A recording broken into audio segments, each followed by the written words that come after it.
जिसने एटलीस्ट 1000 करोड़ से ज्यादा कमाया ना कहीं पर भी किसी भी देश में, उसके हाथ गंदे हैं। ये एथिकल वेथिकल ये सारी चीजें गई अचार लेने, ये लोग के हाथ गंदे हैं।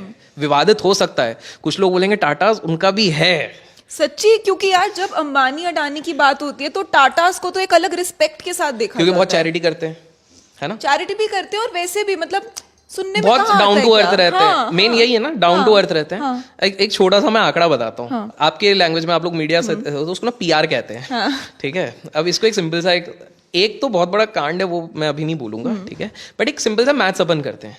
एक बार ना मुकेश अंबानी के अगेंस्ट पे इन लोगों ने एलिगेशन लगाया था। एक आई थिंक सो बाहर की कोई बहुत बड़ी जर्नलिज्म कंपनी थी, उनको कहा था कि यार इतने बड़े घर में क्या ही रहते हैं, एंटीलिया के लिए बात कर रहे थे, बोले इतने बड़े घर में रहते हैं, फालतू टाइम वेस्ट है, और इतना मतलब खर्चा पानी कर रहे हैं, इससे बेटर है भाई मैं देखो कितना सिंपल रहता हूँ। ये स्टेटमेंट दिया था, ठीक है। अब थोड़ा सा मैथ्स वाला कंपैरिजन हल्का सा करते हैं। अंबानीज रहते हैं 10 लोग हैं, अब शायद 11 हो गए, लेकिन इतनी बार प्री वेडिंग हो रही तो कंफ्यूजन हो रहा है 10 पकड़ूं या 11 पकड़ूं। 10 पकड़ लेते हैं, ठीक है, अभी के लिए हो जाएंगे 11, हो सकता है उसके बाद 12 भी हो। तो 10 लोग रह रहे हैं, वो रह रहे हैं 47,000 स्क्वायर फीट में, ठीक है। 16,000 स्क्वायर फीट में अकेले रतन टाटा जी रह रहे हैं। अगर मैं पर स्क्वायर फीट के हिसाब से देखने लग जाऊं, ये है अंबानी की वेल्थ दिखने लग जाती है। आप गूगल कीजिए, जब आप रतन जी के एसेट्स देखते हैं, वो मतलब मैं ये नहीं कह रहा हूँ कि गलत है, ये सही है, आपका पैसा आप उड़ाओ, सिंपल सी बात है, लेकिन फिर आप सामने वाले को बोल रहे हो उसी चीज के लिए जो आप खुद कर रहे हो अपने दूसरे स्केल पे। बट एज ऑफ नाउ हम बिल गेट्स की बात करते हैं। 2015 में बिल गेट्स ने एक टेड टॉक दिया और उसमें ये चीज कही कि आने वाले 5 साल में 4-5 साल में एक ऐसी बीमारी आ सकती है जिसके लिए दुनिया तैयार नहीं है। अब ये सोचने वाली बात है कि ये ने प्रेडिक्ट किया था या बनाया था, जो भी है। अब जैसे बिग फार्मा स्कैम जो कहते हैं वो इन्हीं चीजों पे होते हैं ना, कि आप पैसा कैसे कमाओगे, क्योंकि आप अगर आपकी इंडस्ट्री ही ऐसी है तो आप कुछ क्रिएट करोगे, आप उसका सोल्यूशन क्रिएट करोगे। तो एंटीवायरस क्या है, सबसे ज्यादा वायरस बनाती है कंप्यूटर के एंटीवायरस कंपनीज, खुद ही वायरस बनाती हैं, खुद ही एंटीवायरस देती हैं। बिल्कुल। और सबसे इंटरेस्टिंग चीज है 2020 में 2020 में सबसे ज्यादा वोकल होकर अगर कोई बोल रहा था कि अभी तो खैर बहुत चल रहा है कोविशील्ड और इसका बहुत विवाद, हाँ। इनका विवादित चल रहा है, लेकिन 2020 में सबसे ज्यादा जो बोल रहे थे कि कहीं पर भी जाना है तो उसके लिए इंजेक्शन मैंडेटरी करो, ये होते बिल गेट्स। पता है क्यों?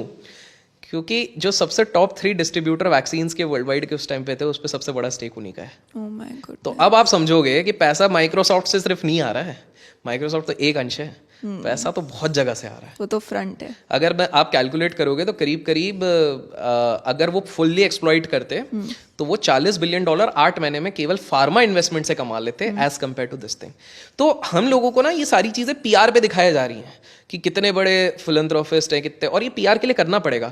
ये मेन चीज क्या हो गई थी, जब इनका केस 1999 में चल रहा था तो इन्होंने 18 महीने के अंदर करीब करीब $1.2 बिलियन खर्च कर दिए थे केवल मीडिया और पीआर वालों को देने के लिए।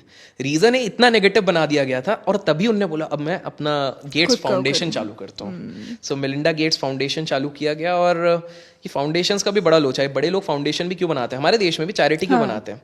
अभी चैरिटी आपने बना ली, पहला चीज तो टैक्स बेनिफिट है, वो तो नॉर्मल है, ब्लैक को व्हाइट करेंगे वो दूसरा चीज है। अब तीसरा चीज है, मान लीजिए आपने फाउंडेशन बनाया and you have a lot of family members, आप उस फाउंडेशन के टॉप पोजीशंस पे या मीडियम पोजीशंस पे अपने फैमिली मेंबर्स को लगाओगे। अब वही पैसा, लेट्स टेक एन एग्जांपल, आपके और आपके दोस्तों का मान लो 50,000 करोड़ आ रहा है, वही 50,000 करोड़ में से 200 करोड़ तेरी सैलरी, 300 करोड़ तेरी सैलरी, 400 करोड़ तेरी सैलरी, आपस में ही हो आपस में, और थोड़ा बहुत स्टैक में दिख रहा है। तो बहुत मतलब दुनिया जैसी दिख रही है ना, वैसी है नहीं। तो बिल गेट्स तो दिखाई जा रही है, वो है एब्सोल्युटली। यार आप जितने भी बिलियनर्स देख लो, सबने हाथ गंदे किए हुए हैं। इवन आपने अंबानी के साथ किनका मेंशन किया था अपना, अडानी। हमारे देश में या कहीं पर भी आपको अगर रिचेस्ट बनना है और आप ये सोच रहे हो कि आप गाय बन के बन सकते हो, आपसे बड़ा बेवकूफ कोई नहीं है। हमारे देश में अगर बनना है तो आपको 3 चीजें चाहिए, और तीनों का नाम पी से शुरू होता है। पहला पी है पॉलिटिक्स, दूसरा है पॉपुलेशन, क्योंकि आपको कोई ऐसी चीज निकालनी पड़ेगी जिसको आप 2 साल फ्री में चलाओ, फिर 300 रुपए पर मंथ लेने लग जाओ और आपका 13,000 करोड़ बन जाएगा वहां से। तो दूसरी चीज है आपका पॉपुलेशन, और तीसरा है पावर। पावर आप बहुत तरीकों से कर सकते हो।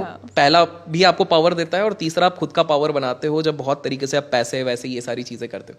ये 3 चीज़ें जब तक नहीं है, आपके पास पावर नहीं है, आपके पास पॉलिटिक्स नहीं है, जब तक आपके पास पॉपुलेशन को टारगेट आप नहीं कर रहे हो, हमारे देश में अनफॉर्चुनेटली आप रईस नहीं बन सकते। बिल्कुल 100% बात बोली तो आपने। ये वाली चीज़ है। हम पहले बात कर रहे थे कि दुबई के ये राजा जैसे होते हैं, ये महल में रहते हैं। तो अभी ना अवध ओझा की एक रील वायरल हुई थी जिसमें वो बोल रहे थे कि अंबानी देश के राजा हैं।